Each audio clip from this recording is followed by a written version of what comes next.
जब मुझसे कोई पूछता है ना कि आप कहाँ से हो, जब मैं उन्हें ये कहता हूँ कि मैं नालंदा से हूँ तो कहते हैं कौन सा नालंदा। जब मैं उन्हें ये कहता हूँ कि वही नालंदा जहाँ किताबें 3 महीनों तक जलती रही थी तो कहते हैं अच्छा अच्छा वो नालंदा। जी हाँ, मैं चंदन कुमार शर्मा बिहार की ओर से आज आप लोगों को ये बताने आया हूँ व्हाट हैपेंड टू नालंदा। वक्त बेवक्त जब बर्बादी लिखनी हो ना तो काल के कपाल पे भी कुछ सवाल लिखने जरूरी पड़ जाते हैं। इतिहास के किसी काल खंड में ज्ञान का परोवार न लग जाना, बिहार के सरजमीन पे लोकतंत्र की निर्मल धार न लग जाना, विज्ञान वनस्पति ज्ञान युक्ति और विछुता का समूचा संसार न लग जाना, मगर दुश्मनी की कहर में ईर्ष्या की जहर में कुंड पड़ा एक परोवार न लग जाना। नालंदा जिसकी सुनहरी दास्तान आज भी एक सुनहरे अंत का गुहार लगाती है, जिसके खंडहरों से आती आवाज आज भी उसे बचा लेने की पुकार लगाती है।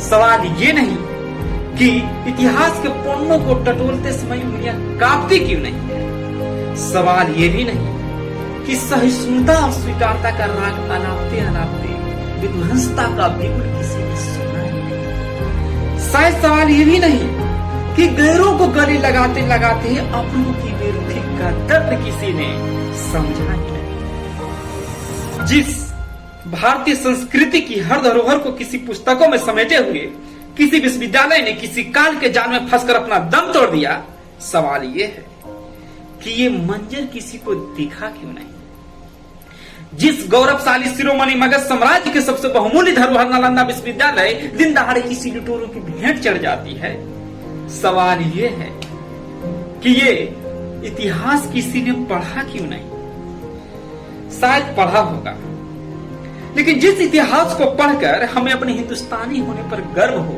वो तो इतिहास तो कहीं है ही नहीं। शायद किसी ने लिखना जरूरी समझा ही नहीं। यूं नहीं कि इसकी कृति का जिक्र जब तक किसी विद्वानों की कलम नहीं करेगी तब तक इसे पहचानने वाले सिपाही भी खामोश बैठे रहेंगे। यूं नहीं कि सेक्युलरिज्म का बुड़का हो रहे हमारा अपना मगध द्वार बख्तियारपुर जंक्शन बनकर कनेक्ट होता रहेगा और आप भी किसी एयर कंडीशनर स्टूडियो में बैठकर बड़े आराम से ये डायलॉग मारेंगे कि India is not secular, India is not India I Lord. क्यों बख्तियारपुर जंक्शन पर खड़े हजारों लाखों मुसाफिरों को रूह नहीं कांपती जिस खिलजी ने 90 लाख किताबों को महज अपनी सनक के दम पर सुहा कर दिया, जिस खिलजी ने हमारे इतिहास के हमारे ज्ञान भंडार को 3 महीनों तक चलने के लिए छोड़ दिया, उसी के नाम पर बख्तियारपुर जंक्शन का नाम रख करके उसे कौन सा सम्मान दे रहे हो। अरे उस खिलजी ने तो हमारे इतिहास के हमारे ज्ञान भंडार के सिर्फ जड़ें ही नहीं काटी बल्कि पूरे के पूरे ऐतिहासिक कालखंड को विध्वस्त। सिर्फ इस लिहाज से नहीं कि शिक्षा के उस उत्कृष्ट मंदिर को, शिक्षा के उस पावन मंदिर को 3 दिन बाद आक्रांताओं का दंशन पड़ा। कितने ही हूणों गौनों और खिलजियों ने शिक्षा के उस मंदिर को, शिक्षा के उस पावन मंदिर को सिर्फ अपनी ईर्ष्या की आग बुझाने के लिए उसे क्षतिग्रस्त किया। बल्कि नालंदा विश्वविद्यालय इसलिए भी जानी जाती है कि कितने ही वेनसोंग चीन में ही बैठ करके संस्कृत का अध्ययन करते रहे ताकि उसे इस विश्वविद्यालय में दाखिला मिल सके। कितने ही विषय, कितने ही विशेषज्ञ अपने ज्ञान से समूचे संसार को वशीभूत करते रहे। हम कितने ही विद्वान वहां दाखिला पाने के लिए सपने ही देखते रह गए। जहां राजवंश की धारा पर लोकतंत्र की कसौटी को चिन्हित करते हुए इस संस्थान का हर फैसला सभी के मतों की अधीन हुआ करता था। जहां हवाएं भी चलती थी ना तो वहां से सांस्कृतिक मूल्यों की खुशबू आती थी। जहां बौद्ध धर्म की धारा पर हर दूसरे धर्म की शिक्षा ही नहीं दी जाती थी बल्कि आपसी अखंडता और प्रेम उसकी मूल संस्कृति हुआ करती थी। मगर आर्यभट्ट और आर्यदेव जैसे महान मूल्यों और बहुमूल्य रत्नों से जड़ी इस संस्थान को मिटाने के पश्चात ही विदेशी आक्रांताओं की हुकूमत की नींव रखी जा सकती थी। इसीलिए इसे मिटा दिया गया। नालंदा जैसा विश्वविद्यालय होना वो दूसरों को गले लगाना तो जानता है परंतु गले काटना नहीं जानता। समस्या यही रही है कि याददाश्त के सिलसिले की किसी फिल्मी पर्दों से बाहर निकल करके असलियत का स्वाद चखाने में नाकामयाब रही है। यही कारण है कि हमें अकबरों और खिलजियों के अलावा कोई दूसरा नाम याद है ही नहीं।